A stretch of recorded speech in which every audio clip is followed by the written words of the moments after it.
I guess we'll just be staring at the void right now. It's my favorite hobby, is staring deeply into the void and allowing the void to stare deeply into me. Amazing.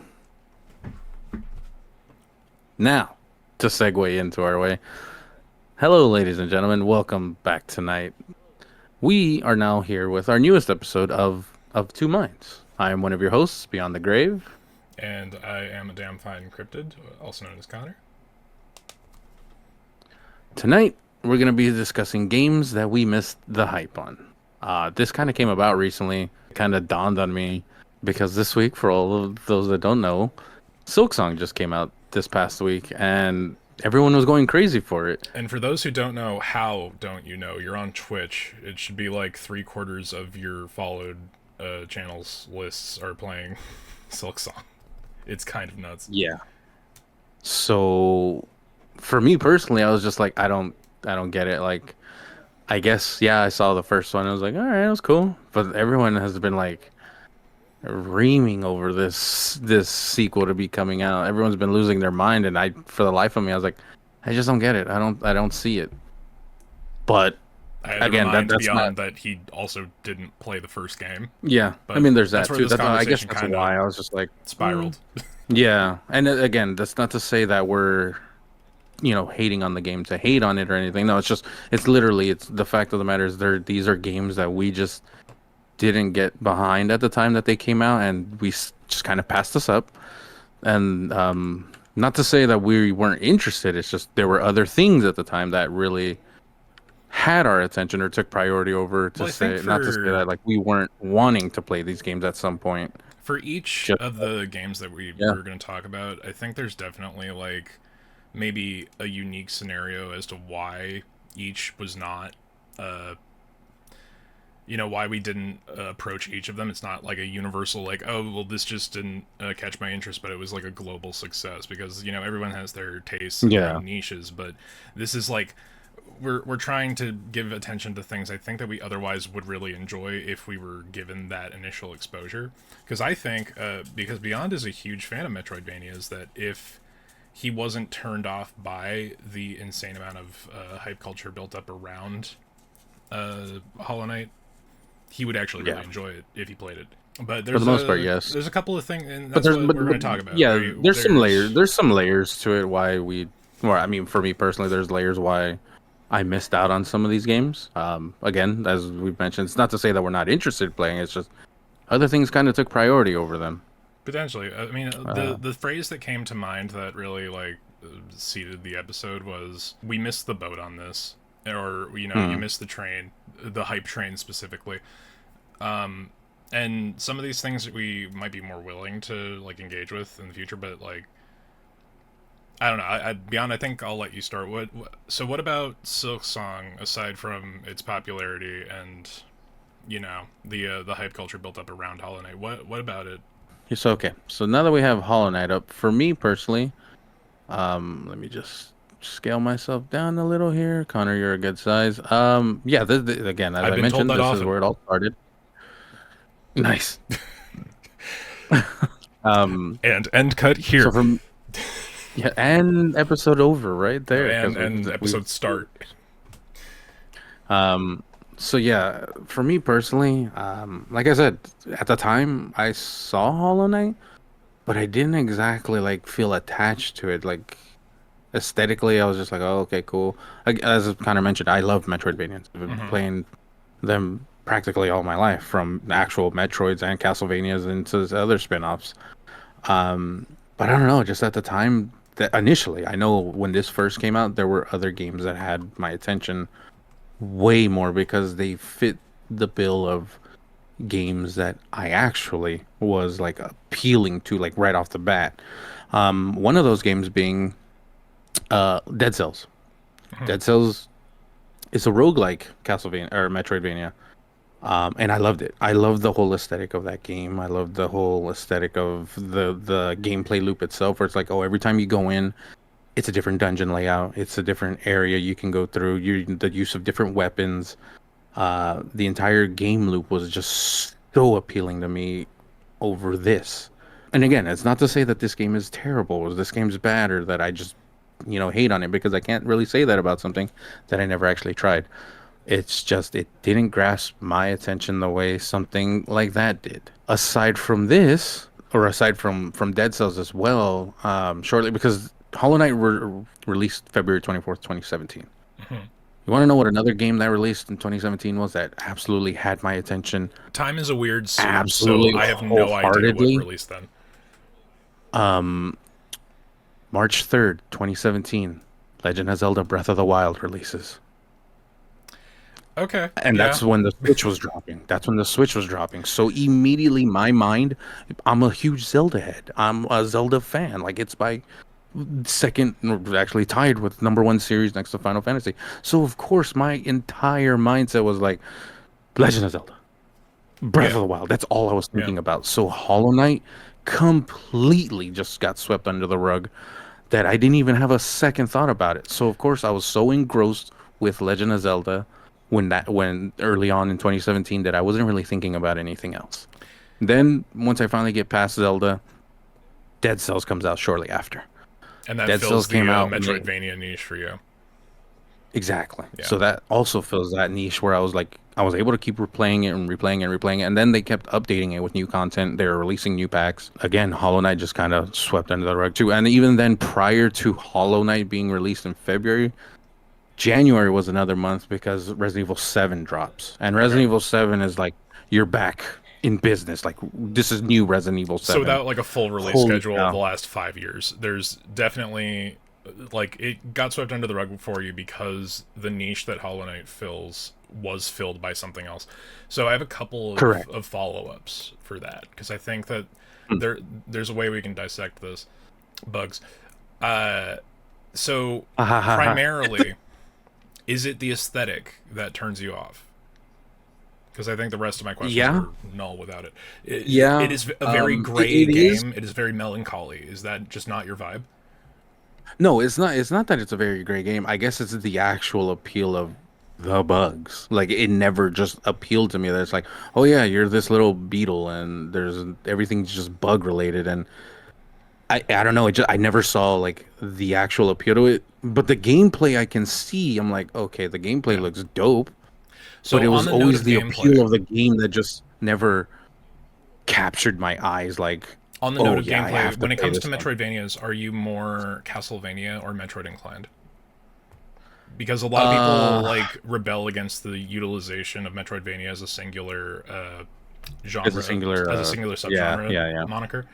I would say I was more Castlevania. Okay, I mean, I liked the Metroidvanias, or I should say, I liked Metroid games. that makes They sense. weren't always my favorites, but I was always more on the Castlevania side. Yeah. Those games enthralled me with the whole Dracula story, the Belmont lineage, and et cetera, et cetera. So I think part of Those it games always is captured me more. part of it is definitely that Hollow Knight, and people will argue with me, but this is just my perspective of it. And I Mhm. have not finished Hollow Knight, but I have played the game, and there's a lot of game there. It does kind of fit more of the Metroid Mm. side of the Metroidvania moniker, which Interesting. might also be an aspect of why it appealed less to you. Like you are working with melee, but when it comes to the actual platforming, I feel like it is definitely closer Oh, it definitely like is. to The whole Metroid than wall it is run, like, Castlevania. yeah, the whole wall running and jumping and then going and using abilities to get further up. The That's way combat more Metroidvania than it is. there might be an argument for because Hollow Knight is definitely a skill oriented like reaction based game, which I think also turned a lot of people Yeah. off because there is kind of a barrier to Mm-hmm. entry. Okay, so it I think like part of it is a Dead Cells, which is definitely more on the Castlevania side of the subgenre, probably filled the void and then Yeah. just constantly getting swept up because who can keep up to date with games nowadays, what with work and all of that. Oh, yeah. So I mean, yeah, I mean, just I think not engaging with it definitely did something. But do you think that the overwhelmingly positive, kind of antagonistically built hype culture might have also turned you off to it? Because I don't mean this in an offensive way. You are a little bit of a hipster in that you kind of are quick to reject the things that have mass appeal. And I have that same like rejection to pop culture focus in other things, but when it comes to games, it's like having played I this, mean, I I think it, guess yeah, I think it would be a mix of like it's because I didn't see the appeal at first, and it never caught on my radar. That suddenly, when everyone was talking about it, I was like, "Oh, okay. Well, then, like, I'm still not interested at yeah. all." Going back into Um, 2017, I think the best comparison for this when it came to the conversation around Hollow Knight is the point of like advertisement, how people would talk about Stranger Things. Because was Stranger Things an okay show? The first season was alright. That's what I've watched, yeah, but it wasn't a fucking like mind like alteringly insane entertainment experience, but I feel like it caught on with the normie population, like in the way that yeah. that Hollow Knight brought Metroidvanias to people who otherwise would not play this subgenre. Yeah, and again, it's no disrespect to anyone that likes this game. Like, you're obviously it has these positive reviews for a reason, but I guess for me, it's just other things are already catching my attention way more right off the bat in terms of just aesthetic appeal right off the bat, Yeah, the designs. Then we get the I'm on the fact that because complete of other that, side and of the then boat on this, everyone by the else way. is just kind of like, in a way, like you said, yeah. They, for me in my head, I was like, man, you guys are overhyping it. Like, this just not making me want to play it because normally in my experiences, when anyone overhypes something for me, then when I experience it, it's not what their levels of hype are. That I don't I think end up that's being limited disappointed. to your experience. I think that Um, when it comes to like hype culture built en masse, yeah, it definitely like leads up to expectations that with the way that people were talking about Hollow Knight for years after its yeah, release, for most people who did miss it's the true. boat who went back to it, it could never live up to the expectations set. It is an extremely competent game. It is an amazingly Mhm. like it is a feat that this game was put out with a team of 3 people and was so massively successful. I get the aesthetic bind. It's not for Yeah, everyone, but more so than the resistance to like it not fitting your aesthetic, I think that the avoidance of not wanting to be let down by the hype built up to this thing if it didn't meet that standard is yeah. definitely more of a reason. That's for sure. That definitely feels for sure because I mean I mean it happens to all of us where something gets Yeah. overhyped and it gets talked about in your ear over and over again. Then by the time you watch it or play it, you're like, yeah, it was good, but it wasn't what you guys made it out to be. But again, So and it's yeah. not that I don't want to play this because I maybe I will. Maybe that's all it is that I just need to actually play it to understand the I think the greatness that behind it. one of And I know the it's free. I know it's free on Xbox Game Pass right now. One and two. oh, Hollow that's Knight true. and Silksong are both on a Game Pass. So it may be a game that I just want to throw in and try it for like a one shot. And if I do end up enjoying it, then maybe I'll just end up playing the whole thing. But if I try it and then I just don't see the appeal or it doesn't catch me fully after that, then I could just be like, you know what, it just wasn't for me. So At least at that point I can say this is the I've actually. least helpful piece of like review information that you can read. It is again one of the most asinine points of determining a game's worth, but when it comes down to game feel, it is such a Mhm. unobjective like perspective to take and try to impart to other people. Hollow Knight feels like a really fucking good Metroidvania. And I think that if you give this game like a solid full play session, you get like 2 or 3 or 4 bosses in because there are a couple of mid bosses. It's the Metroidvania projection thing. It's like things that seem like insurmountable bosses become like Yeah. mid range enemies later on. Uh, I think that the exploration aspects of this game are really peak when it comes to the experience. I think that the actual gameplay itself is like one of the biggest selling points of it, but game feel is something that is so hard to impart like verbally or in a written or audio based format. It's like you can't really tell someone like how good Hollow Knight feels until they play it themselves. And again, people's individual proclivities are different. Like people have described it as like, oh man, this game has the juice. This game has the juice. It is very good, and it's a game that if you want difficulty in your Metroidvania, you can definitely make harder for yourself if you want. One of the bosses later in this trailer was really the point that kind of sold me, and it was kind of nuts because it was like 15 hours into the game, and I'd done a couple of exploration routes and I'd gotten lost and I'd lost all my money because this has the souls like die and then all your money goes away and then you have to go find and fight your ghost to get your money back. Yeah. But there was an So optional challenge it's got the boss. Bloodborne thing. right here, this boss So it's fight. got the Bloodborne thing where if you die, you know how like in Bloodborne, Yeah. like the monster that killed you would absorb your souls. Was that something similar in here? No, well, so you die, and then, like, the spirit of the night holds on to your money until you go back for it. And then you fight it, Uh, and it's sometimes harder to kill than others. It's one of those things where going into like the narrative of this game is really interesting because there's mhm. so little directly told to you.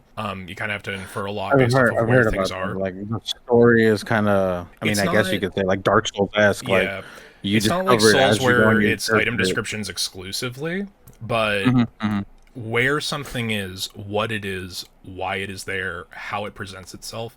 These are all Yeah, aspects to the story that you really got to kind of put it together yourself. And I really enjoy that kind of narrative. got it. When things are diegetically introduced but not like explicitly expressed, it's Yeah. interesting. But this boss fight, this is a Hmm. challenge run that you can see that even in the trailer that you have 5 pips of health. I went at this Yeah. thing with 4, and I could have gone out of my way to go way further across the map and then get the this works off of an equipped accessory kind of system that affects your health values, your attack values, certain like effects of combos, things like that. Yeah. There's a lot of variable gameplay depending on what your build is, and I came at this Okay. like as early as it was presented essentially, but I Yeah. didn't want to leave because when I had this fight, this is the first fight that forces you to use the parry mechanics, Hmm. Okay. because it is the way you can like no hit this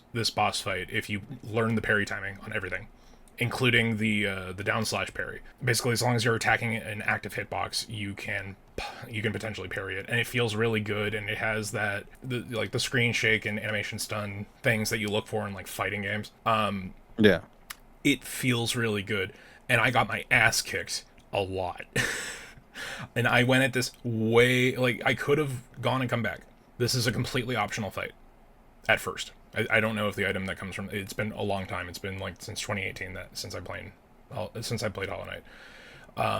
But it is a immense challenge compared to everything you've fought up to that point, and it doesn't really let you use one of the primary mechanics, which is to regenerate your health based off of that meter in the upper left corner, because the amount of time it would take to charge that, you are guaranteed to be hit. Of course. So being forced to learn the parry timing and like I say the word forced, but like taking the opportunity to like to sharpen my blade against the boss and then eventually overcome it is super satisfying. And it's hard to put like that feeling into words. That feeling is why you play Hollow Knight. So I mean, like again, yeah. wholeheartedly, Maybe. that's my recommendation to you, because I know that you like the Okay. subgenre. I know that you would like the feel of this game, but Yeah. until you feel it, Okay. it's going to be one of those Then things yeah, where maybe I will just maybe sometime in the near completely argue future. like this is a Yeah. good game. Then It maybe. deserves the hype. Okay. I mean, I'll take that. Like, if you're backing it up, and I know plenty of others back it up in the community, Yeah. then yeah, then I have no other choice but to give it the old college try, and then see if that same appeal hits me in some way, some form. I just don't want to again be let down over something, but I don't think I will be. It's just realistically what kept me from it was just other Yeah. games that did already have my interest, It was a weird and time, then just especially with not be Breath of the Wild, yeah. because Breath of the Wild completely fucked up the release schedule for several games.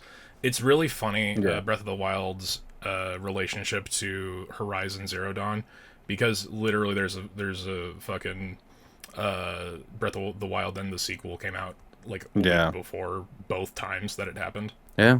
But yeah, people But will like reschedule their release based off of the big thing coming out. yeah, I mean, we saw it with Silksong. A bunch of Yeah. indie games got pushed back or pushed around because of Silksong's release, which, again, if that Yeah, doesn't tell me it's something, not then great, but there it's are also warranted. I've seen some indie games be like, you know what, we're a completely different subgenre to Silksong. I don't think Yeah. we're gonna suffer from it. And like, let's be real, the fact that Silksong launched with a $20 price point. Oh, by the way, fucking $15 price point for Hollow Knight, and it from the start was $15 for a quarter of the cost of a regularly priced game from the 2017 2018 pricing era. You are getting more content than like half of the AAA game releases that year, and Yeah. a couple since then for sure.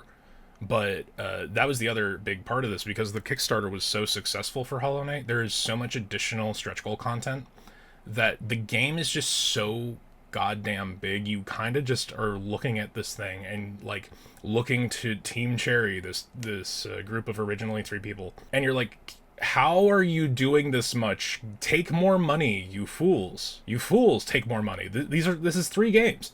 It's worth it. I think it's a good Okay. time. That's one that like this conversation vehemently is what started the topic.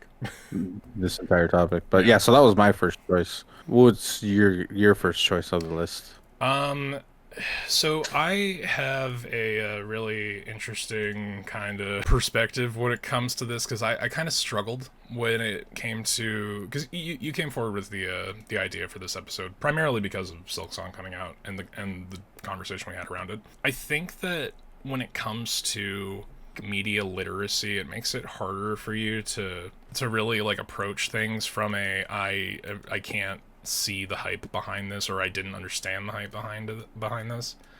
So I'm coming more from like, here is the game that like people would ascribe as made for me that I just missed out on because I didn't like. There might have been an aspect I didn't really appreciate, or I might not have had the time for it. I think that that's a big part of this next bit, which is the Sekiro Shadows Die Twice release from FromSoft, which I appreciate FromSoft, where as a developer, I know that they do more than Dark Souls. This is a Tenchu game. This is not a Dark Souls game. I think everybody wanted it to be a Souls game. The thing that really kind of took me out from Sekiro's release after playing around with early demo gameplay stuff is that, unlike almost every other Souls game, because this is really just the spiritual Tenchu gameplay successor, there is one way to play this game. You have to engage with the parry mechanics. It is Yes. impractical to fight the bosses as though they were Souls game bosses. You can Yeah. try, unlike the secondary ninja tools. You are always using a katana. That is it. That is the Yeah, moveset. that is true. The thing I really like about Souls games is the variability in which you can come to a problem and solve it. I usually, when I run Souls, I end up either going like, ironically enough, thinking about it more often than not, it's like a faith build, or a quality build, which is the mix between dex based builds and strength based builds. And then Yeah. depending on certain things, I'll go a little gish about it, and I'll add a spellcasting modifier that usually is focused for increasing a particular attack stat, like adding an effect to a weapon. That's usually what I end up like just prioritizing when it comes to playing these games. You don't really have the variability in Oh no, how this you this approach game problems. definitely lacks a lot of depth in its gameplay. Because I'll tell you right now, I barely played this game Yeah. because, like you, the one weapon thing is what kept me away, and then the fact that it's just, oh, you have to parry, parry, parry, parry, parry. I really like That I parry felt like mechanics in Dark Souls games. I don't want it to be the that. only part of the gameplay that you can really engage with. Yeah, that's what also threw me off because I was like, well, in Dark Souls, I love being able to just switch up on the fly. Like, Yeah. okay, if my parry's not working, let me try another strategy. But If I'm coming at here, the this gameplay with is a just speedy dex based straight. weapon, why not switch to a Yes. big fucking hammer? And Yeah. Sekiro doesn't really give you that when it comes to the variety and options and how you approach something. It's really just, no, learn the Yes. attack patterns, parry in response, and then hit the weak point, because there is no And fucking there's and no I alternate gameplay think, option.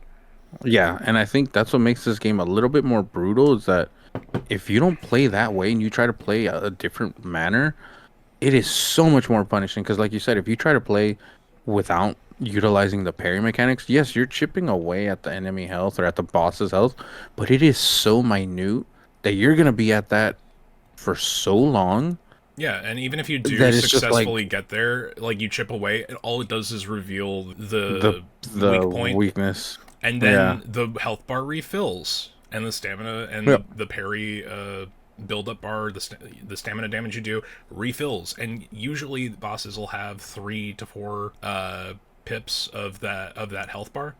So Hmm. it becomes like you can be super like great at this game. It is really impractical to try to go at this with like a proper. They should have just like taken the attack button away. There's no point in Yeah, using it. Like itty bitty enemies between the bosses, sure, but like straight up, this game, if you could only parry, if they took a mentality that was similar to the indie side scroller way of the passive fist, that's a which great game. it's great game, but does not have a direct attack mechanic, and that's the Hmm. point. This game has a basic attack, but it basically shouldn't be there because it's so Yeah, fucking useless. So outside of like that's basic enemies, it's yeah, useless. that's the mentality behind why I just kind of bailed out on Sekiro. It's the only Souls game I haven't played, much less completed. Yeah, and you know what's crazy is that this game won Game of the Year. It came out, Yep. and it's a game I know a lot of people talk about, and they say like unlike Souls games, like the story is pretty straightforward, like what it is from start to finish. The entire story is told to you as you go. Yeah. Another thing I do like about the game, I love the verticality of the mechanic with the hook, Hmm. but it was the main gameplay loop that I'm like I can't like I couldn't get attached to because I so wanted to play it like a Souls game where I Yeah. had the chance to be like, okay, I can switch to this weapon, I can switch to this weapon, or even like in Bloodborne when you switch between the I mean, weapons there's two different only forms. yeah, there's 12 different weapons, but each weapon has a different a completely separate move set in Bloodborne. I know there's Hmm. more than 12 buttons, but or 12 weapons in Weapons. Bloodborne. But there's variability within a singular weapon and how you would use it, and there's also the ability to equip multiple things so that you can Now, swap out on the fly. Sekiro doesn't have that, yeah. so Now let me that's ask you what. this: Yeah, would you have enjoyed this game more had you had more weapon variety and kept the parry, or just had the katana, but you got rid of the parry mechanic to be such a core focus where you could utilize different things with the katana. Like I think that you kept the one weapon. when it comes to like if you wanted to keep this to weapons appropriate for the setting, you could Hmm. have 3 or 4 different gameplay styles with weapons that are appropriate for the setting. If you want to go for a big build, you could probably go for like a there are like two-handed katana. Like there are full See like what? Yeah, strength this guy focused right like here. big slammy fucking katanas that you can use and be like Mm. a strength focused build. Maybe if the attack was like triple what the regular damage output would have been, it would still be super challenging and it probably wouldn't be the best solution to every boss.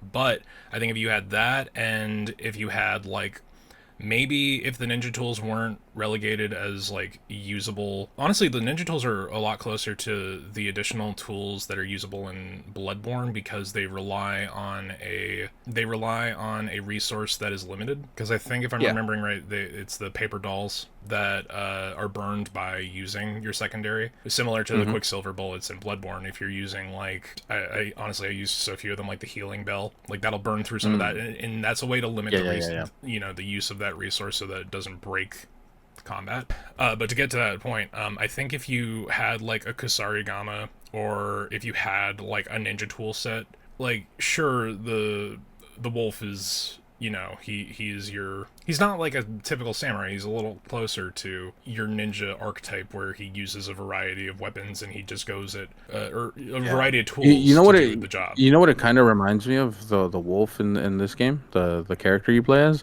Hmm. It's like Ghost of Yote, how like one part is samurai and then another part you become the ninja at night. Yeah, He has a it's the blend of ghost or the both. samurai, and like I feel Yeah, like they apply the ghost uh, to more. the tool set, but like the ghost is his primary move set, and then it's not Mhm. really even fully the samurai because you can't just straight up attack things. Yeah. Um, I think this game could have utilized at least a handful of weapons, like five different. Like you get your basic blade, your two-handed longsword, a halberd of some sort, I mean, there a is staff of a some. Western armored knight in this game that is like an unkillable boss, and you have to parry him off of a bridge, which I think is a really Oh, funny mechanic what's his considering name? Roberto or something like that, like it's Sir Robert or I didn't play it. I'm something not like sure. that. Yeah, I know who it So is. I know who you're talking about. I think the obvious response to my complaints about Sekiro to say that you're complaining that Sekiro is not Neo, and you're right. Yeah. I All am right. complaining that Sekiro is not Neo because Neo sucks to play. Again, game feel is this amorphous thing. I don't like the game feel of Neo. I feel like if you took True. FromSoft and gave them Neo's like basic mechanics, they could probably make that work in an engine that made the game feel good to play. But Neo's weird because the combat is not as responsive in certain things, and you would want a little more like hit stun or like frame shakes on certain attacks. But no, it's a Team Ninja game. You're gonna get your shit smacked. You're not meant to actually win. But again, you approach Neo knowing that this is coming from the people who make Ninja Gaiden. You come to Sekiro and you're like, oh man, Fantasy Japan Souls. No, that ain't it. And I know that this is coming off more like I don't like the thing, but that lack of variety is what kept me from playing it. I know that it's a good game. It won Game of the Year. It's the critical darling of a lot of people. I understand that there's value there, but that's why I missed the boat on it. It's valid. I mean, even me. I mean, how much have we gushed over a lot of the Souls games, and this is one that just, yeah, like it. I missed out on it too, and it was because of that. The lack of like weapon variety for sure was the main thing. You know what? Also, what other game also had the same problem that a lot of people got angry about because of this, and we could have put this on this, but I don't think either one of us played it or were that interested in it. Mm. Is Black Myth Wukong. Black Myth Wukong with the one singular staff weapon, I felt hurt the game, and I get it. That was the whole gimmick of that game. Like Well, I mean, you're the Monkey King following, has the one. yeah, you're following Son Goku on his journey. So Yeah, the upside but there is that because Son Goku is the trickster, mhm, he can use that staff in a variety of ways that can give you a way wide range of movesets. But again, I didn't play Black Myth Wukong. I know that people yeah, were lauding it as a really like a call to form for more Chinese development. yeah, But it didn't catch me. You know. yeah. No, same, same. But yeah, I mean, this game particularly, I would like to, but at the same time, because of that drawback, I'm like, I'm probably not gonna enjoy it all the way through, and I'm just gonna play it just to play it. Yeah. All right. So, what was your next missed hype train? I don't know how big this one is. I know it is pretty prevalent now, um, but my next one would be the Xenoblade games, particularly starting with Xenoblade One, obviously, because I wouldn't get into the others if I didn't play the first one. So starting with Xenoblade Chronicles 1 on the Wii back then, it was definitely one that I had some excitement for because I'm a fan of the Xenogears game. Hmm. And that one is one of my favorite RPGs of all time on the PlayStation 1. I adored it. And then PlayStation 2, you get the Xenosaga games, all 1, 2, and 3. I love those too. I played through them. They were fantastic. So it's like, oh my God, another Xeno game. I was like, brand new Xeno game. This is gonna be fantastic. But then when I saw the actual game itself, it was just one of those. I was like, I didn't see some of the hype of it because I guess visually I was so used to something how gritty or how like I guess less cartoony these games like looked like to me in terms of characters, like the characters themselves, Hmm. some of the world itself. I was like, they don't look that appealing to me. And then I mean, also it to the definitely voice leaned acting. into the anime art style a lot Yeah. more. And then two, some of the voice acting threw me off. I was like, the super Britishness. I was like, It's all Monolith right, Soft. They're a well, UK based studio, and they hire local. and yeah, and then that's the other thing where I'm just like, oh yeah, this isn't made by either one of the studios who made Xenoblade or Xenogears or Xenosaga. Yeah, it's funny enough, each franchise or each set of games is made by a different developer and owned by a different company. Hmm.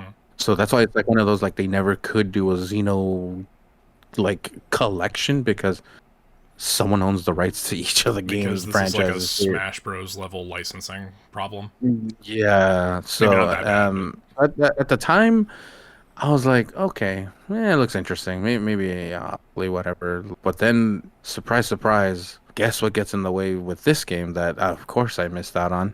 Which, looking back, I probably shouldn't have let it get to that point, but I did. because that game ended up being not so great for me too.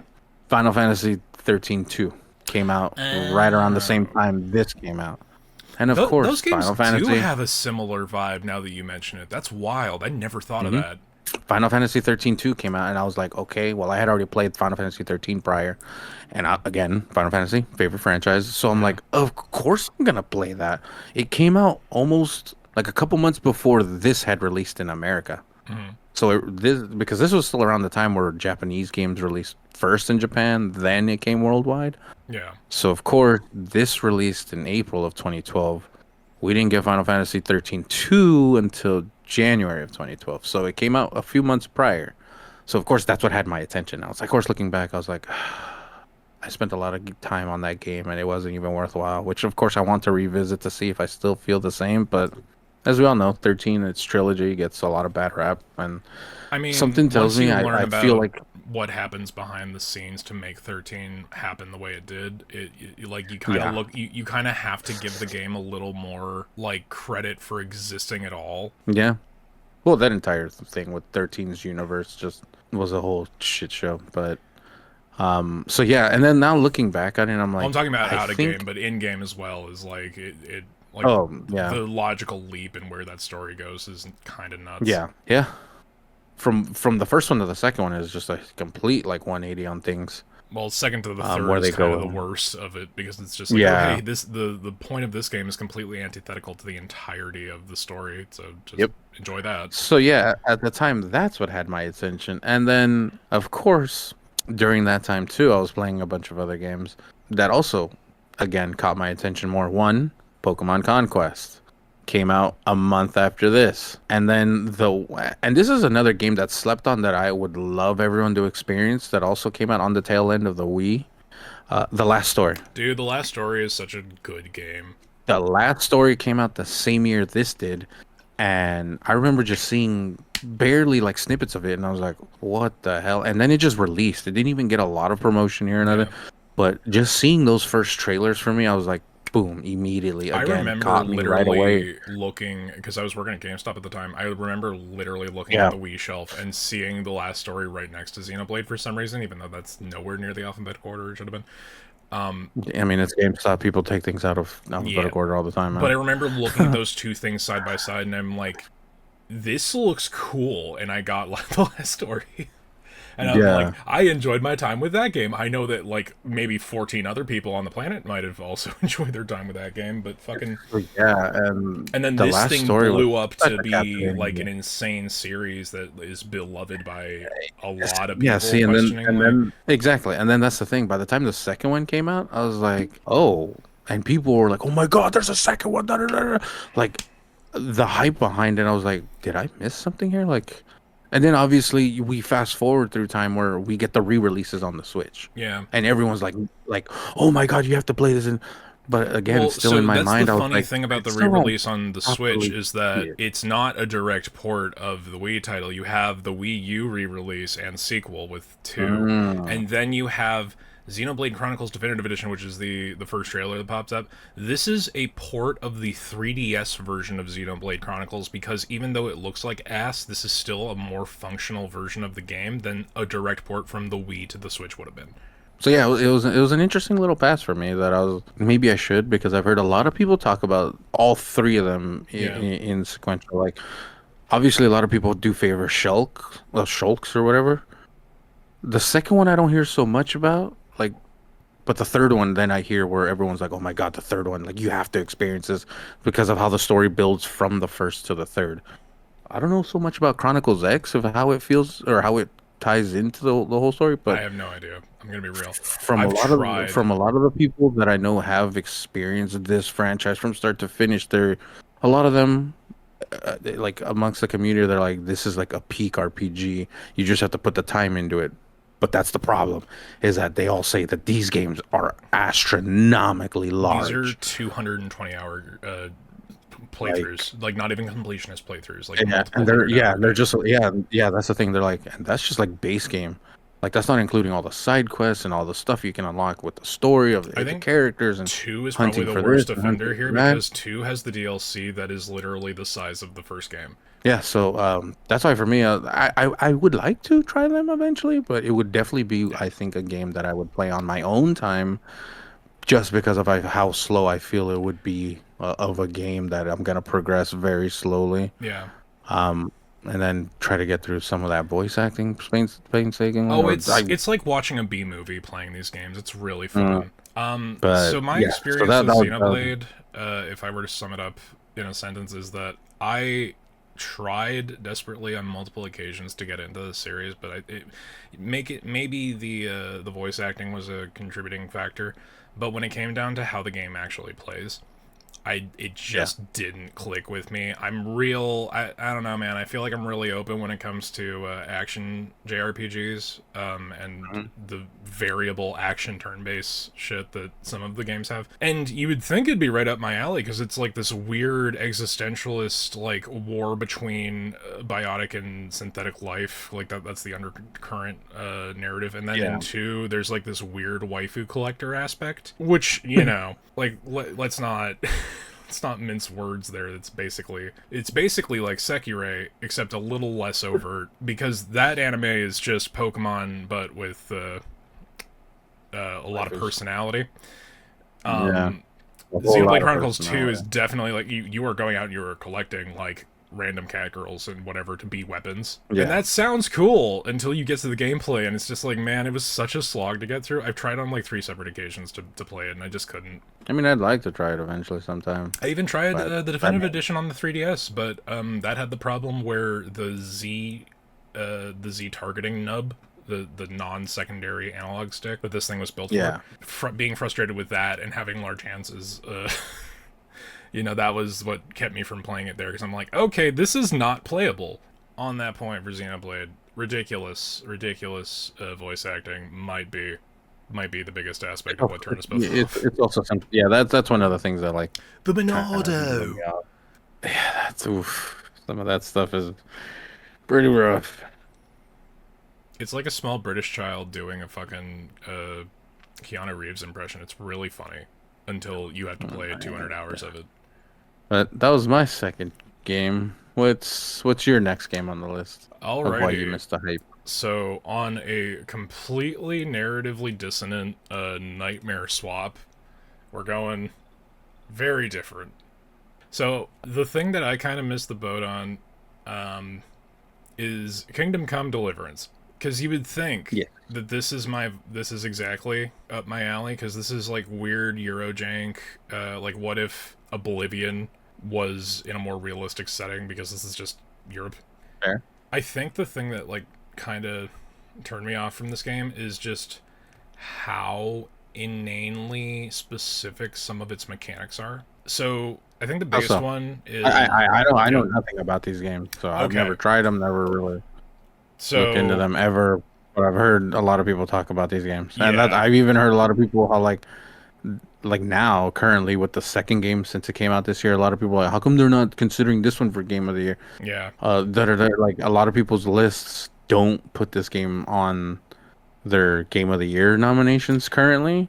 And then It's I see like some of yeah. the comments where people are like, "How it's absurd how they're not considering this." So I need you to break this down. Like, what is it about this game? Like, what? How is it playing? So you play Henry or Henri, depending on how Mhm. ancillary you want to get. No, Of so course. this game you're playing as Henry. He's the son of a blacksmith in a medieval like fort town, and Hmm. you're in the middle of a lot of, I'd say medieval. I don't think that's the right time frame. It's just a lot of European conflict. Yeah. So this game presents itself, and you go through your day as the blacksmith's son, and you realize that every interaction you have is training you for one of the game's main mechanics. Like, you have to convince people to pay your dad for work he's done, like either making nails and stuff, by convincing them, hey, it's time to pay up, with like a speech system, or, to fight the guy who's a little more ornery about it and will say, fuck you, fight me, when you come, to collect payment. Yeah. The actual like sword gameplay is really, really in depth. There's like directional slashes. Like, imagine For Honor's directional slashes, but increase the complexity by like 3 times. Yeah. Again, weird parry mechanics. Like, half of the fights you kind of have to lean into rebuffing your enemy and then getting like shitty little jabs in to win fights. Armor, weight, and consistency are a big thing. It is, however, and you start off with all of these like mechanics that just are really, really inconvenient and kind of a pain in the ass. Like there's an alchemy system in the game, but you have to go out and handpick herbs and shit. And as you progress in levels, these abilities become better. It is the Oblivion system of you have to do the thing to get better at the thing. Yeah. But getting to that point is really tough. This game also Mm. has a limited save mechanic as a baseline. Like everyone that I've talked to that recommends this game says, okay, but download this mod that just lets you have a save menu. So I think it's like save your schnapps or something. There's a drink you have to find to be able to save. In the And game, like yes, standardly? like you find the item diegetically, and then drinking that is you saving the game. What the fuck? Yeah, so similar to Yeah. Resident Evil's ink reels for the Yeah. typewriters. The Yeah, yeah, yeah, problem there yeah. is that Resident Evil and other survival horror games have limited resources and make saves a limited resource to promote the idea of like scarcity and increase like how difficult encounters can really fuck you over because it might send you back to a save that's like hours ago. The problem with this is that Okay. it's an open world game that's huge and vast, and you can just walk into shit that's just you are not prepared for. Huh. I think a couple of our buddies in the community have mentioned that like this game does remember a lot of your choices and how you've acted Yes.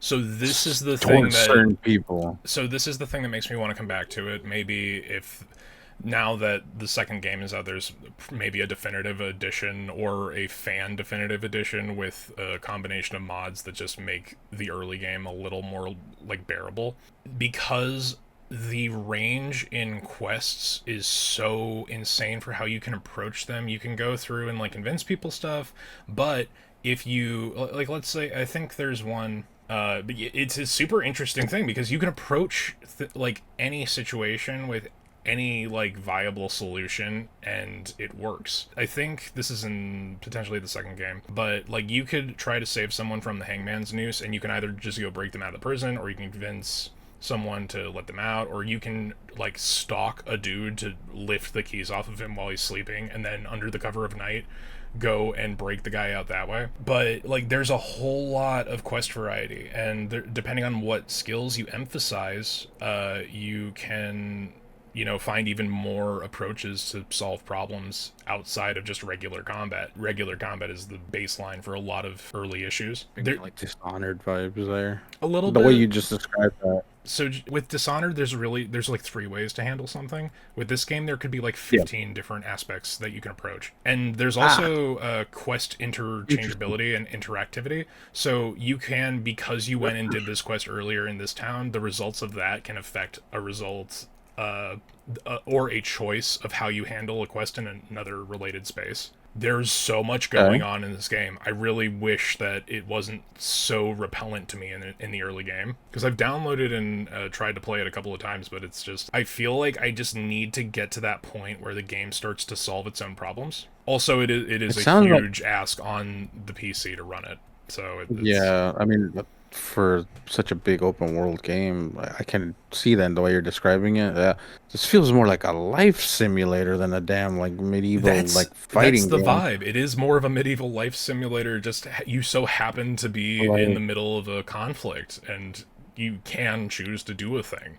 a lot Um, of technical problems. I respect it for its ambition. I hope to get back to it someday. Okay. Yeah, 'cause just the way you've described it, some inklings like that I've heard, like yeah, it's like you play this game out day to day. Like yeah. you do your day to day tasks, Oh, and if you but don't then you also sleep on get a involved. schedule, you can get fucked up to do stuff. If you drink too much, you get drunk and literally can't see or walk straight. Oh my There's so many God, fucking subsystems in this game. It's really intriguing, were it not that's also a huge OD. pain in the ass. That is OD right there. Yes, and that's why Like people love I don't know. it.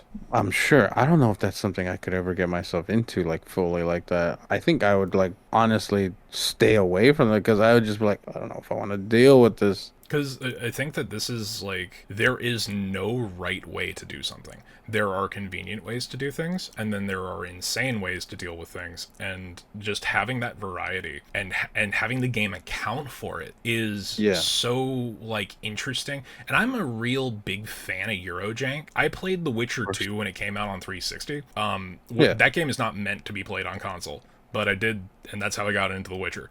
Nice. I really appreciate like hyper specific subsystems and how they can be reintegrated into the game. This game has the most ludonarrative synchronicity of any like game of its type I've seen.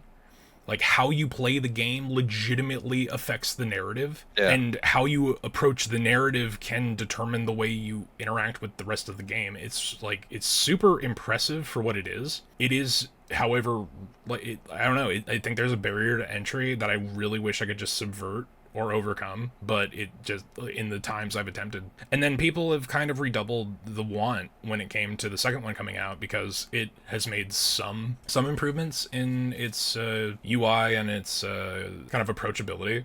But I don't want to, like, it's a direct sequel. Like, the events of the first game matter a lot. It determines who Henry is. So it's tough. Yeah, and this already looks like it'd be a game that you're gonna need to sink Oh, a good tens of amount of hours hours. to start, and then hundreds of hours on the onset, depending if you want to completely go out of your way for it. It's super Yes. interesting. It's just like, I don't. This game is like a full time job to get working, you know? Yeah. But yeah, so like getting into this thing is just, it's a real like tough wall to scale, but I've seen people who have scaled it, and the game is lauded for its complexity, and it seems really interesting. It seems like it would be right up my alley, but I'm just kind of like, it's a good Uh, game, and it's tragic that Honestly, it, this you the know. way you described it, I'm like already sitting there. I'm like, actually, that is a game that you would enjoy thoroughly. Like, And I only have what the surface heck? level knowledge of it because I don't want to spoil myself on like what the fuck the deal is. Of course, because if you ever try to go back to it and want to play it, obviously you don't want to go in with spoilers already knowing what's happening. Yeah, But yeah, that okay, I can kind of see how that may have like deterred you from going. Obviously, if it's a slow burn at the very start, if it's graphically like just pushing your system, obviously too. Fact of the don't. matter is that like you can't invest all the time necessary Yeah, to. especially now. It's not that Yeah, I don't get the hype for this game. I have the inkling of a beginning of understanding of what the deal is, but I just wasn't able to get there. And I really regret it. I want to have enjoyed this and then enjoyed the sequel the way that people, have ascribed. yeah, But of course. just missed the boat. Yeah, that's a big one. I don't know if I would ever personally get into it. Yeah, Did because that's a lot. I don't know if I did could you ever get make in? that Were commitment to you dedicate. ever into Oblivion? I know that like Skyrim's kind of a baseline for people, but did you Oh play no, like yeah, Morrowind and games I prior? played Morrowind and Oblivion. Yeah, Okay. So I mean, I you have, played Morrowind, yeah. and well, I ended up inadvertently going back to play Morrowind because when I got my 360, since a lot of those games are backwards compatible, Mhm. Oblivion was obviously my first outing in the Elder Scrolls. Then I went back because a lot of people had I think that was given the case for a lot Morrowind of people. such high hopes or such high regards that I was like, okay, let me try this out. That's why when like Skyrim came around and I was like, oh, like I was excited for Skyrim, Hmm. which also guess what came out right before Xenoblade Chronicles. I 11, forgot 11, to mention 11. that when I was playing through that game too, I was just like, holy crap. And then when they did the Morrowind expansion for Skyrim, I was like, oh man, I was all about it. Yeah, no, I played Oblivion and Morrowind for sure, and I feel like this game could give me that, but I mean, that's a lot. If it's such a huge time commitment like that, I don't know if I could personally I do mean, that. it might not even have to be. You can really just kind of like pick one way to play the game and then brute force your way through it with like a walkthrough potentially. But I'm just saying, like, with this kind of game, Yeah. with the amount of options that it presents to you, I want to go and fuck around with all of it. Yeah. But I don't know if Okay, it's I a get you skill behind that. ceiling thing. I don't know if it's like just, my computer's inability to handle the goddamn game that was like the driving force of like, nope, play something else. Yeah, I really regret not engaging with this thing when it came out the same way that other people did. And then with the second one, it's like, well, it's that sequel problem where it's like I cannot engage with a sequel if I have not played the prequel, especially if there's narrative ties. Yeah, of course, and If it's like that's a how I would in-universe feel with soft a lot reboot, of that's the one games. thing. But that and it's a really interesting window into like a time in European history from the perspective of like a semi-realistic depiction of events, how things would have been, how people would have acted. Yeah, that's what I'm saying. I was like, it feels more like a life simulator of medieval Europe than anything else. Like, oh, hey, do you want to live your life as a common folk of the time?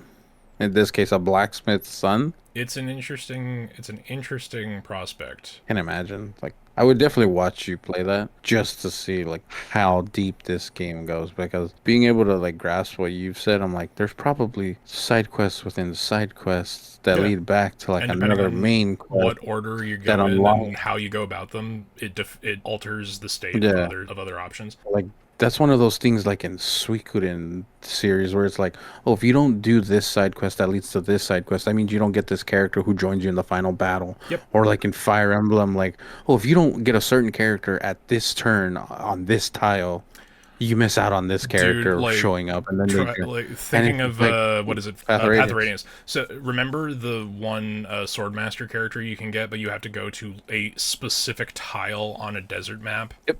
with a specific character. Like if you didn't Yep. know what to do with that, how Yeah. And it just automatically triggers. That's the best part. yeah, It's the same thing with if you don't what have is it? Leith or Mordecai go halfway across the fucking map to a specific tile, then the guy who has Astra as his special bonus, Mhm. I forget his name, green haired dude. Yeah. He never joins your party. You never run into him. Yeah, the Lagoos, yeah, you miss out on them. Yeah, there's quite a lot of common things like that in those games. That's what I feel like this game would have, is that it's like this quest leads to this, to this, to this, to find this item, or this, to this, to this, to get this person, and then this person later on helps you out in a significant way. And it also And has that like just super already insular like things that are like how you go, the armor that you're wearing when you're sneaking around, the clothing that you're wearing when you're sneaking around at night, it depends, like it changes how people interact with you. If you're wearing black and sneaking around at night, a guard will come out. If they see you, they will go out of their way to say, you're sneaking around and being a creep, you're fucking coming with me. It's nuts. It's great. I wish that I could just make the buttons click together, you know? Of course. But Yeah, yeah, I that think does sound like that's something I feel like you do like need to try at some point, just because it does fit the bill of the things that you are definitely interested in. I like weird insular Euro jank, man. What can I say? Yeah, I mean, I like Eurobeat, so Yeah, that's not like that's not too far a jump, right? The Middle Ages and I don't know. fucking gameplay that doesn't make like sense in any way, shape, or form. Like Stalker and how that was developed, and like the gameplay there, and The Witcher in its earlier stages. Yeah, that's just Yeah, Eurobeat, but a game. yeah, yeah. Hundred That's just percent for Europe, yeah. reals. Anything more you got for that, or No, I mean, I wish I played the Good. game, and I wish I could go back to it, and I wish I had the time. that being the main one? Time. Yeah, it's a Uh, motherfucker. my final game on I missed the hype and you just missed the boat on it. Bayonetta. I'm going to end up fighting you on Bayonetta. this. Yeah, probably. It's okay. We've fun about this plenty. Bayonetta's the game. I just didn't see it. I just could not see it. Oh, that hurt my soul. Official Bayonetta trailer 15 years ago. Sega Europe. Yeah, 2009 It hurt. to be exact. I'll tell you right now. I'm turning to dust. Oc- Chat in real October time. 29th, 2009 is when Bayonetta first came out. At least in US. It came out I think a little before in Japan. I remember exactly the moment that I found out about Bayonetta, and it was when I was actively reading Game Informer, and there was a like inch by 2 inch article that just showed her sitting on one of the gravestones in the opening, Yeah. and then like a three Um sentence summation of what the fuck the thing is, and I'm like, oh man, I'm waiting on this. This is gonna be cool. yeah, now that you mention it, it is a Nintendo exclusive, Eric. Crazily But it's crazy enough, because well, I it mean, wasn't okay, when it first came out. it's not entirely It was true. on the 360. It It was was on on the the 360 360 back and the then. PS3, and then they And did a PlayStation port. 3. And there was a recent Hmm. re-release of Bayonetta 1 and Vanquish that did come to PC.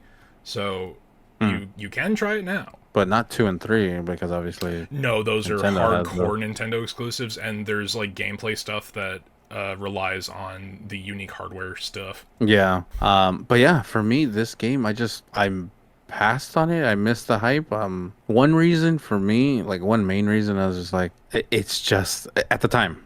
Okay, now no one get. I was like, this is just Devil May Cry with a chick, and I was like, well, why would I want to play this when I got Devil May Cry? Because this Like was it the just era looked when we didn't have Devil May Cry. it looked way better to me.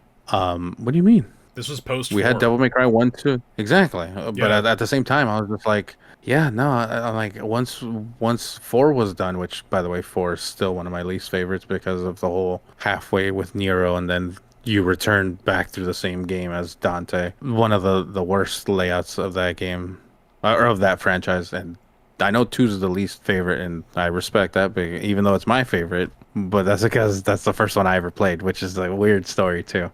Besides the point, but yeah, for me, I looked at it and I was just like, yeah, no, I was like, yeah, I felt like at the time, I was like, it's trying to be Devil May Cry, and I was like, yeah, whatever.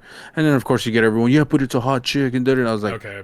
still, I was like, it just didn't catch me. I was like, in my mind, it was always just Devil May Cry. I was like, this is just Devil May Cry. And then 2, at the time that this was coming out, I had a completely different mindset on what I played back then in terms of games because you got the newest consoles. It's the 360, PlayStation 3 era. The Multiplayer newest games were the consoles thing referring to the 360. at the time. Oh, Um, God. I mean, this was 2009. It was the current generation, and my mentality as a kid, I would say not even a kid. I was post high school graduate. I'm working at GameStop at the time. Oh, I forgot, Grandpa. You are 6 years older than me. Multiplayer games were the thing back then. So you want to know where my mentality was during that era? Why Left isn't 4 there Dead 2, multiplayer? Call of Duty Modern Yeah. Warfare 2, and Borderlands It's all okay. I dropped the forgive same you. year around this time. So Borderlands comes out October. Modern Warfare 2, the classic, the Call of Duty Modern Warfare 2 The last Call of drops Duty, depending like on who you like ask. a week after this release. So of course I'm like all about that. And then you got Left 4 Dead 2 that dropped a week after Modern Warfare 2. So I was all about multiplayer games. That's all I cared about. I was like, what games can I play with my boys online? Left 4 Dead 2, even to this day, Left 4 Dead 2 still goes hard in the paint. Borderlands, yeah, I'm kind of past that era now. Also, that same, like shortly after all that time, again, going back to Final Fantasy 13 drops. So it's the newest Final Fantasy on the newest generation at that time. And you're like, oh my God, these look mad impressive. And my mentality was right there that I know looking back, I'm like, yeah, these games aren't just knockoff Devil May Cries. They're not just Devil May Cry, but with a female. I know in some way the games are connected. Like there's that lore bit. I've seen them, but yeah, at the time I was just like, I don't care. Like I didn't care for that style of game because it wasn't where I was at mentally. Even though a lot of people were hyping it up around me, they're like, dude, you should play this game. You like Devil May Cry. Why don't you play this? I'm like, I don't care. I have other things I want to play. But then I recently saw a friend, Stumpy. She played it through, and I was like, actually, yeah, I could get into this game. It is a different vibe, obviously, compared to Devil May Cry.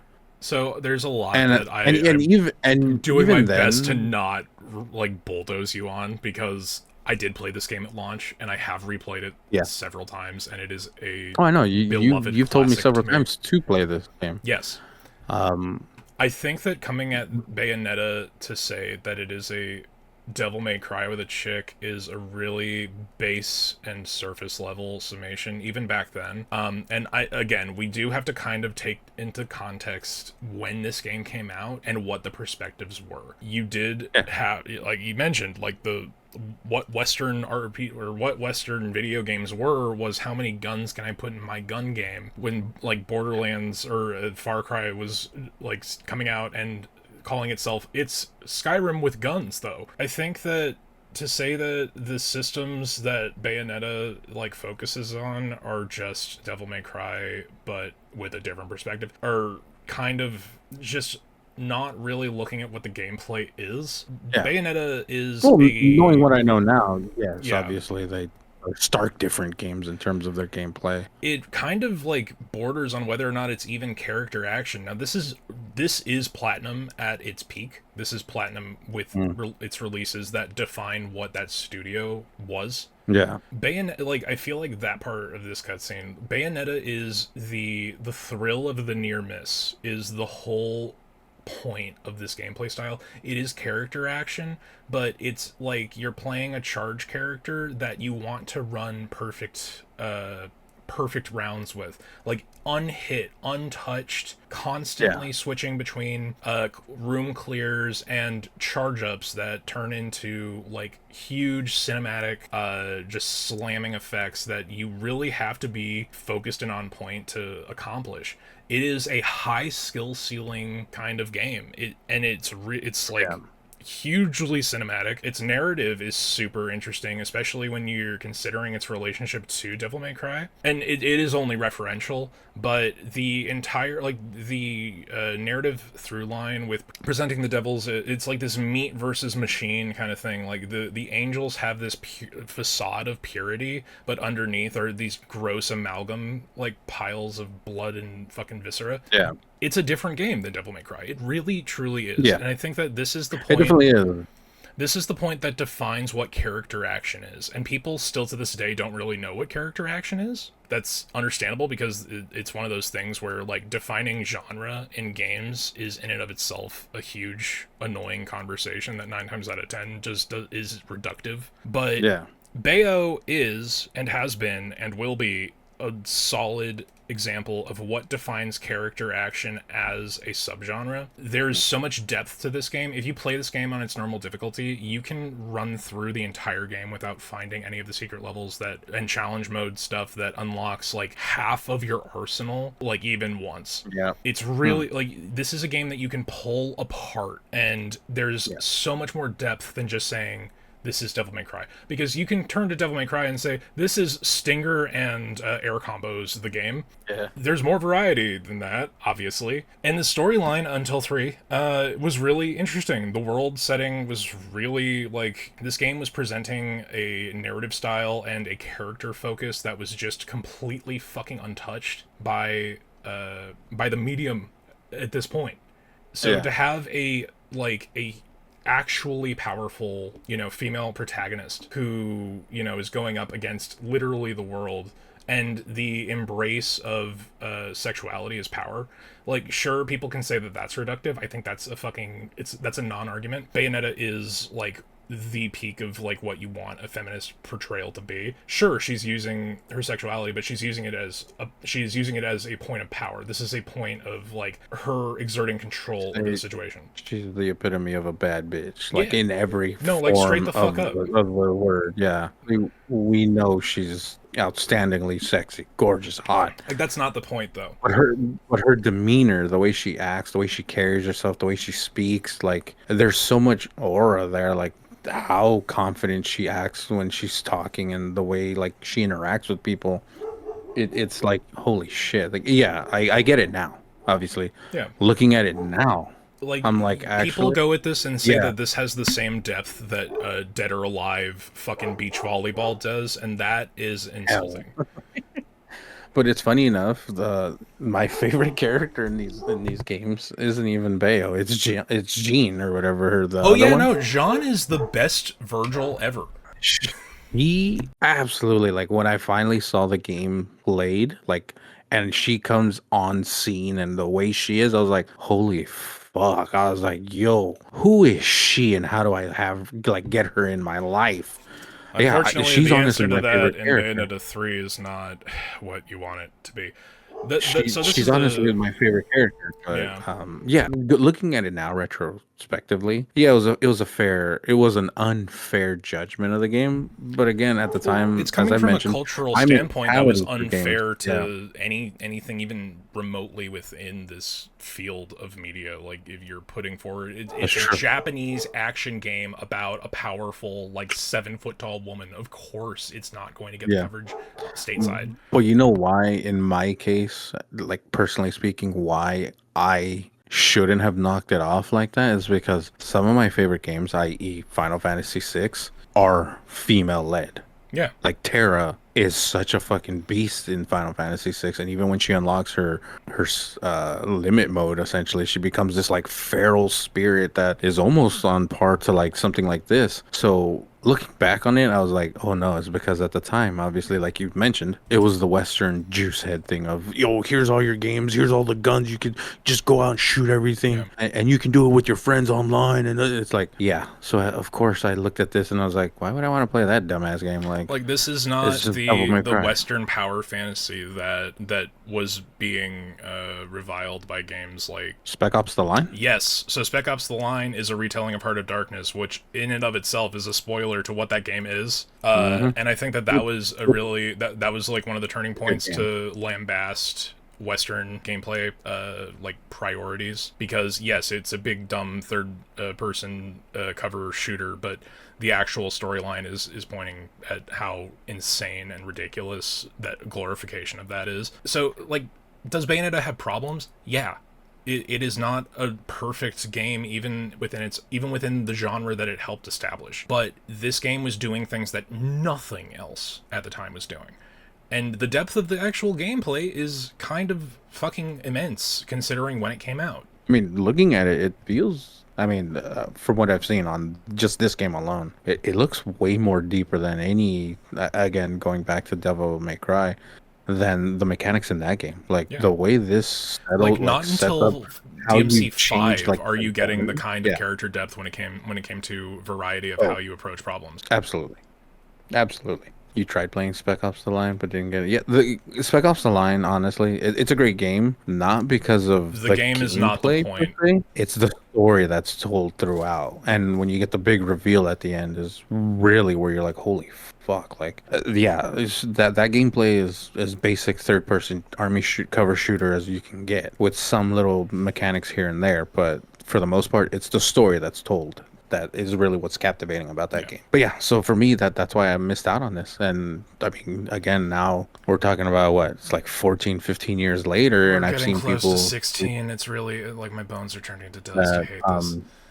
and it's sad to hear how a lot of people were kind of disappointed with how 3 ended, which I don't want that to deter me either, but Yeah. I do want to now go back and play at least the first one to get that. And then So, after that, if I decide to play the second and third, we'll yeah, get my recommendation to you and to anyone else who has not played Bayonetta is that there was a 10-year re-release that I'm seeing now is 5 years old. There's a 10-year anniversary for both Bayonetta and for Vanquish that was a remaster port to PS4 and Xbox One, and it also came out on PC. So if you want to yeah. see, they aren't perfect ports. There's some problems depending on your PC specs. Vanquish is also a really interesting combination of character action and third person cover, and Bayonetta 1 is, even if you look at it as a solo, like there was no sequel, you can totally do that. It is a game so Yeah. worth your time, especially if you like character action. If you like Yeah. anything within the realm of DMC, within the realm of, it's crazy because Bayonetta is my go-to aside from Devil May Cry when it comes to character action. But if you like I mean, I that guess. kind of game, this is such a huge aspect of what defined that genre. I mean, even now, I can say, like, even just from what I've seen on this game, and it, of course, it makes sense why. But even Final Fantasy 16, but that's Yeah, based off of the Devil May Cry 5, which Devil May Cry 5 well, then comes from this. DMC Um, 5's effect on like what 16 became is like, here's your character action mixed with MMO cooldowns, which Yoshi P, mm, hats off to you. I wouldn't have done it, but fucking Bayo is so subversively influential when it came to games that followed, yeah, and no one wants to give it or acknowledge it for what it was because like when it came out, you were contesting with that chud mentality from both sides of the board. absolutely. Like you have the anti-feminist feminists who are like, this is a depiction of characters' sexuality as an itemization, and it's like that couldn't be further from the fucking truth. You are not objectifying. Bayonetta cannot be objectified. Like, she will kill you. You will die. Like, I think That's that a woman right there. Enzo's position as a character, aside from being a comic relief, is just straight up that. It's like, no, if you try to be a gross creep, this is what happens to you. It doesn't go well. But yeah, I mean, I think that it's hard to like not acknowledge that there were social and cultural backings to the people who were disagreeing with this game. Like I look back to G4's gamer TV bullshit with like Adam Sessler and Morgan Webb. But going back and looking Oh at that yeah. shit now, it's like those two in particular. I don't know if it was something that was pushed by the network, but they were like grossly fucking like xenophobic when it came to Japanese games. Like jokes about the Hiroshima bombing were being thrown around because they didn't get like FF12. It was a weird time. And looking back to the 2010s, it was a weird fucking time, man. And I do remember. I know he's come out and said like they had him say a bunch of that stuff. It wasn't yeah, him personally. It was it was the like writers a lot behind of the the show producers. because they were Oh, yeah, doing the lowest common denominator fucking humor because that's what the deal was then. yeah. No, I mean, and then again, like you mentioned, it's like you can't put this down just because it's a female lead. Because even as much as I give this I'm gonna series be real. It shit, shouldn't even be um, a thing that you consider when you're looking at even Bayonetta. It even straight up Final shouldn't Fantasy be a point of 13, contention. like having Lightning as the lead, a lot of people are like, yeah, it's great to see another female lead. And like during that time there was a good transition of where you started seeing a lot more female leads. And again, and as you mentioned, like that shouldn't have been a thing. Like that was just crazy, but different cultures in the East, obviously in Japan, that was a common thing. Out in the West, not I so mean, much. let's be real. There is the awareness. Like, is Bayonetta literally doing stripper moves to summon demons and kill her enemies? Yeah, it's cool. Yeah, Stop being a obviously. fucking weird chud about it. You Yeah. know? Yeah, and so again, like that, two different eras of me, Yeah, I mean, and like looking at the Theseus like that's ship why of I being a let it. human being, you are cellularly different and fully replaced every 7 years. So like Yeah, the so you of people are course, allowed to grow and be different and have like altered perspectives and grow as people. I think that most of the people who put this game down in that era probably wouldn't have that same opinion today, but I understand that absolutely. the time frame that it came out in is definitely going to be part of. Like I mentioned, had knowing who I am now and knowing what I know about these games, even the ones that we've mentioned, to what I was playing at the time, I definitely would go back and be like, yeah, I would fit these in.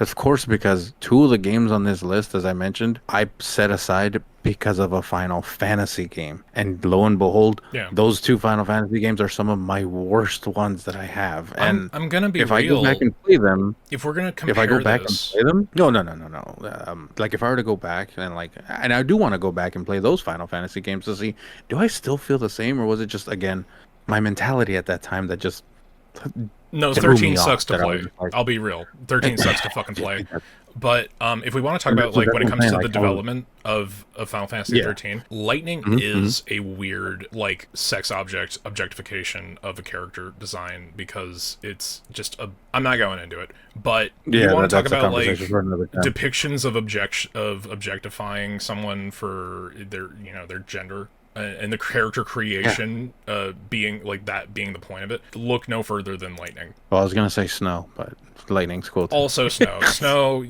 Listen, man, 16 pack, not possible. Yeah. Not real. But yeah, again, like knowing how I like felt after I played 13 and 13 too, a part of me like now the way I am now, I'm like I should have replaced those games with Bayonetta and the Xenoblade game. Maybe then it would have been a better time. May have Because yeah, drastically personally, shifted your taste in media. after I yeah after I beat both, and it's so funny because it's like 13 was this year, and then Xenoblade was the following year, and 13 too shortly comes out after, and I fucking hated getting through those two games, and I barely got through Lightning Returns, and I don't even want to talk about that game, but. I like to Yeah, like pretend it for didn't me happen. now I'm just like, yeah, I need to do this game some justice and play it for myself Yeah, to actually experience the hype behind it. it's weird. It's gonna be weird going back to it because again, the influence that Bayo had on action games going forward, you're gonna recognize Yeah. things that you were like, oh wait, did that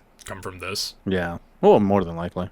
I mean, that's what it is for a lot of people when they go Yeah. back and play a game like that from an older generation. It's like, oh, I get this thing now. I saw it in this, or now I get the reference here. Yeah, of course, I felt that would be the case. Bayo That unfortunately has that. been the subject of a lot of problems when it came to its development too. The second game only got off the ground because Nintendo were willing to pay for it essentially and make it an exclusive Yeah, Switch series, of course. or at the point Wii U and then Switch when it came to the eventual release of 3. Bayonetta 3 was one of the launch title announcements for the Switch 1 when it came out, and that was like one of the deciding factors in me getting a Switch day one, only for it to come out and, you know, flop horrendously because Devil May Cry 5 came. That game had development problems, but Devil May Cry 5 came out and I think they scrapped everything they had on Bayonetta 3 and then remade it from the fucking top. They wanted it to be Devil May Cry 5, and playing 3, you look at characters and you're like, this is just Nero but a girl. This is just... And they make a lot of really, really strange character decisions that do not, like, fall in line with any of it, and, like, weird, like, world decisions that kind of destroy the potential for there to be any follow-up to that series, even though, like, immediately after they launched that weird-ass prequel game that I never played. Oh yeah, the one where you play as a baby... As Baby Bayo. Yeah. Or Cereza, but Cereza as a child in a hypothetical, possibly alternate timeline because of the events of Bayo 3 being what they are. But yeah, I mean, Platinum has kind of... All the parts that made Platinum have fallen away over the years, which... Oh yeah. Like, Which sucks. The state of the industry for character action has been iffy at best. I don't know. I hope eventually that Nintendo accidentally drops a check into whoever owns Bayonetta at that point in time. Yeah. And a follow-up that actually levels out the series can be published, but it's really hard to recommend Bayonetta considering where it goes, but the gameplay of Bayonetta 1, and I will say that 2 is also pretty good. Play it because... I still feel 1 is the one everyone it's a keystone. It is a keystone release for character action, and it doesn't get enough credit. But yeah, that was my set of lists. What's your final game for the... I'm gonna be real. I don't know if I have a third in me. My final point that I kind of want to bring up is that... I mean, yeah, we can close it off here and just kind of wrap up the episode.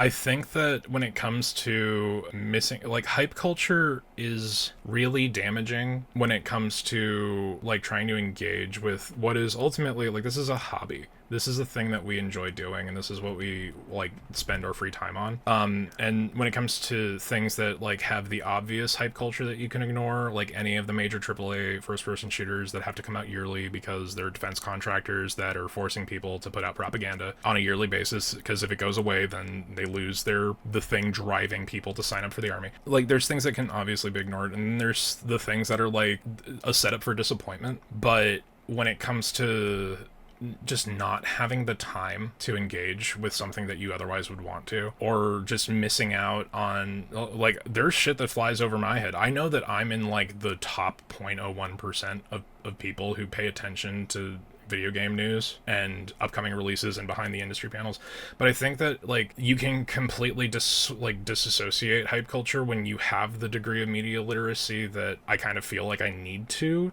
be a responsible consumer. Because, like, half of the things that I considered for this conversation are like, well, I didn't engage with this thing because I think the person behind it is a scumbag. I think one of the founding conversation points here was The Last of Us. Not that I didn't have enough time to shit on The Last of Us in our last episode, but I think that Neil Druckmann and what happened behind the scenes, even if I didn't think that the thematic thorough point of what fucking The Last of Us 2 is, even if I didn't think that the idea was stupid, after hearing about what happened behind the scenes at Naughty Dog and, like, seeing interviews with Druckmann where he is just the worst person, like, David Cage is a bad person. And his video games are bad, but I've never had a doubt about that. That's never been a point of contention. It's funny to make fun of his games because he's a bad person. Neil Druckmann is a bad person, and he thinks that he deserves Kojima levels of critical, praise, and legitimately acts out against his characters in the narrative because he didn't get the response that he wanted.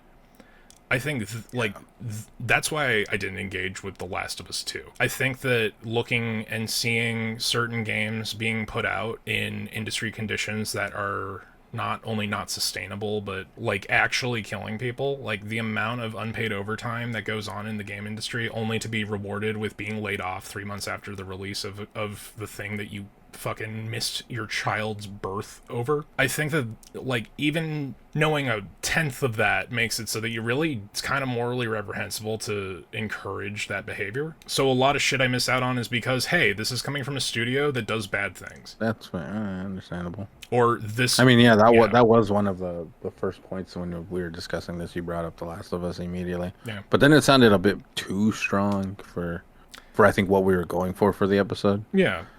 Yeah, and I I also mean, don't regret like not you, I didn't playing The Last engage. of Us too. Yeah, I didn't engage in The Last of Us 2 either. The Last of Us 1, the way it ended, felt fine, definitive. Like that's how they Yeah. should have just kept it. My biggest I regret never when it saw the comes to need The for Last of a Us second one. 2 is that it was critically successful and they were able to re-release it twice on the same console, and they were able to change the listing for the original Last of Us game as The Last of Us Part 1, as though it was such a like the sequel was such a necessary follow-up that the first game does not matter unless you find its conclusion.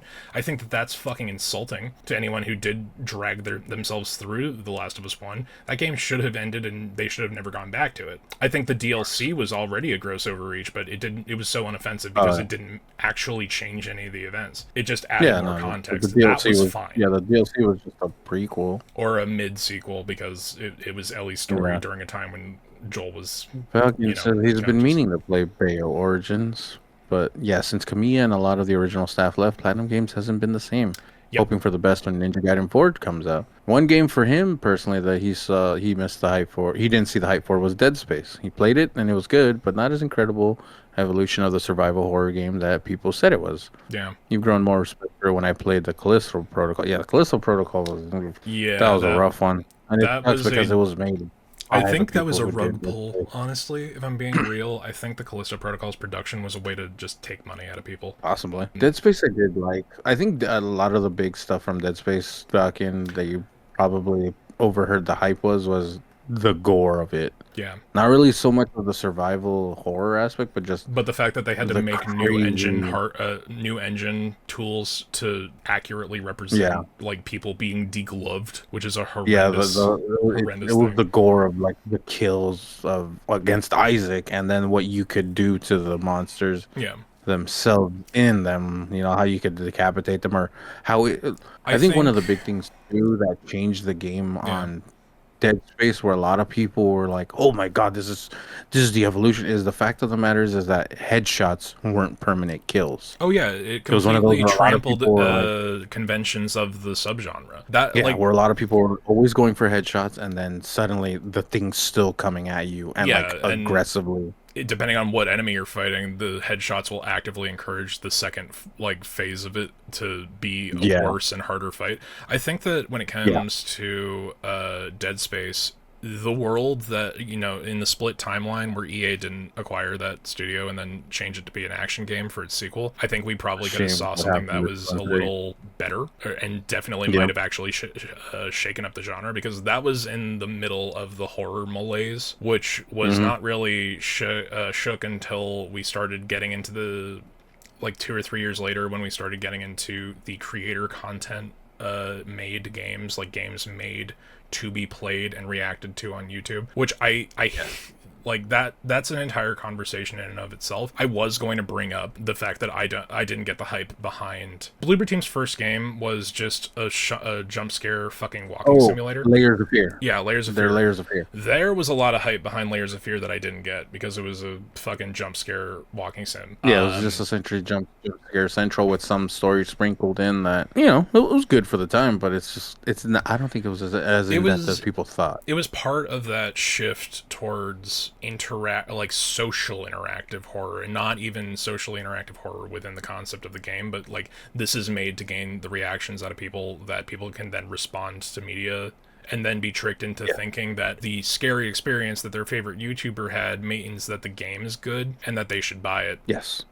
Which there's a whole I've got a lot of gripes with Bloober Team in particular especially considering how their latest release has been received. But I think that's a conversation for a different time. Oh yeah. But yeah, media literacy. It kind of will kill hype culture for you if you know what is happening behind closed doors. You may not want to engage with a lot of media you otherwise might. And I think that's really what made this tough for me, because I was like, there's stuff that I own and that I have either purchased and not played yet, or is on my wish list that I will engage with this at some point, maybe eventually, assuming I don't die first, because there's So I mean, my Steam wish list there's alone plenty is of like that. 300 entries long. Yeah, yeah, that's true. But like looking to production values, looking to like the greater expanded perspective of the industry will also kind of deflate a lot of hype. Yeah. I think that's why I had a little bit of a tough time with this one, but you know, there are things that I do regret not engaging with, or regret kind of being rebuffed by, which I think is the case with Sekiro and with Kingdom Come Deliverance. Yeah, yeah, and like even now, like even I've learned for myself after like what I've experienced. I'm like, you know what, getting behind the hype, sometimes it's just like, yeah, maybe it is real. You got to give it the old college try for yourself. Yeah. I mean, Because there were a so lot of the games that asterisk I I've want to done throw at the end of my that actually statement is had to. that like, just because hype culture isn't always effective and sometimes is the product of media efforts and advertising, doesn't necessarily mean that that's not also true. Like, I get that, like, there was a Undertale effect when it came to the release of Hollow Knight, where the fan base became very quickly intolerable. So I get the resistance there as well. There's occasions where sometimes a trusted advisor can tell you, oh yeah, this thing is actually pretty good. Yeah, that's true. And And also that you should all so, play Bayonetta and Hollow Knight. yeah, I definitely have to go back and play those two for sure. Xenoblade, maybe if I can find the time for I that. don't know, man. Maybe. Yeah, because I'm saying maybe. That's all I had. I think that concludes this episode here. I appreciate everybody Yeah. who stopped by tonight. You know, we have a couple of ideas for upcoming episodes. We're going to try to catch up to our once a month schedule. But in the meantime, if you head down to either of our Discords and want to submit a particular idea that you want me and Beyond to discuss or expand upon, feel free. Go ahead and do that, because we would love to hear Yeah. what you guys want to hear. Yeah, and also too on some of the topics that we've talked about. If you guys want to expand further on your own experiences with that, feel free to comment on this, because Yeah. these are obviously going to be uploaded to YouTube. So if you want to discuss on there, or just there, or YouTube comments on either themselves. my Beyond's channel, where he uploads his copies of the feed, or on the Damn Fine Cup of Gaming, my YouTube VOD channel, where I put up edited versions of the VODs for Up to Minds. The YouTube comments are open there. The Discord is open for discussion always. But yeah, Always. if you guys want to let us know what you missed the hype on, head to either of those places. And if you have ideas on what you would like to hear from us, we have a couple of things in the pipeline, but we want to hear what you want to hear.